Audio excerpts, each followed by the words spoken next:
Samsung's latest flagship lineup might look familiar, but not in a good way. Because the truth is, the Samsung Galaxy S26 and Samsung Galaxy S26 Plus don't really exist to impress you. They exist to push you toward the Samsung Galaxy S26 Ultra. Before we jump in, make sure to subscribe to the channel and hit that like button. It really helps me keep bringing you more tech breakdowns like this one. And once you see it, you can't unsee it. This year, Samsung's strategy feels less like innovation and more like quiet quitting. Now, quiet quitting usually means doing the bare minimum without actually stopping, and that's exactly what these phones feel like. The Galaxy S26 and S26 Plus aren't bad phones, but they're also not trying very hard to be great ones. They feel like placeholders in a lineup where only one device actually matters. And that matters more than you might think. Because flagship phones are supposed to set the tone. They're supposed to excite people, push boundaries, and make you feel like you're getting something new. But with the S26 and S26 Plus, it feels like Samsung has been recycling the same formula since the S22 days. Same overall design language, minor internal bumps, and very few meaningful upgrades that actually change your day-to-day experience. Take charging speeds, for example. The standard S26 still sticks with 25W charging, something we've seen for years. Meanwhile, the Ultra pushes ahead with significantly faster charging, creating a gap that's hard to ignore. And that's really the core issue here, the gap. The difference between the regular models and the Ultra isn't just noticeable anymore, it's massive. Features that should have trickled down, like better cameras, improved display coatings, or more refined design changes, are still locked behind the Ultra. So, naturally, people gravitate toward the Ultra, and that creates a loop. Consumers keep choosing the Ultra because it's clearly the best option, and Samsung, seeing those numbers, puts even more focus on the Ultra, while the base models get less attention over time.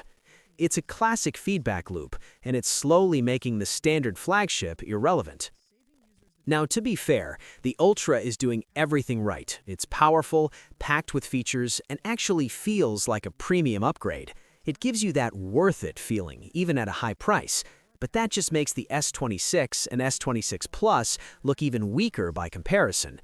Because when you put them side by side, it doesn't feel like three equally strong options. It feels like one real flagship and two filler devices.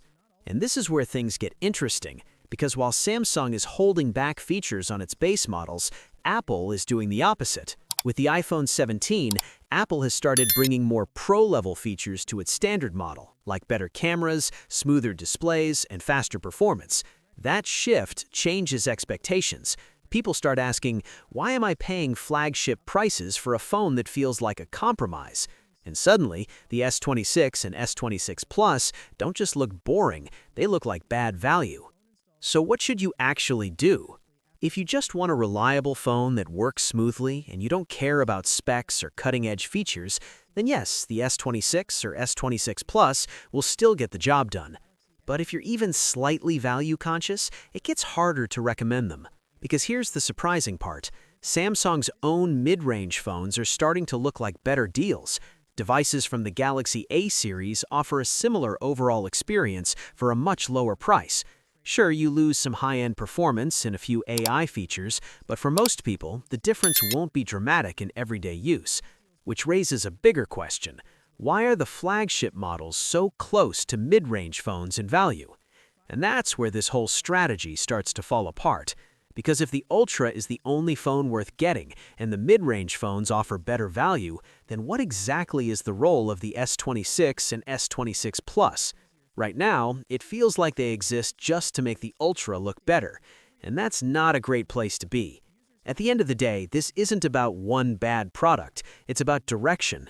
If Samsung continues down this path, it risks turning its flagship lineup into a one-device show.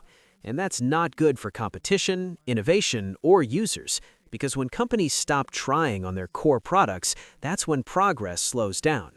So maybe the real move here isn't just choosing the right phone, it's sending the right message. Because until people stop settling for good enough, companies won't feel the need to do better. What's your thoughts on this? Let me know in the comments section. See you in the next video. Take care.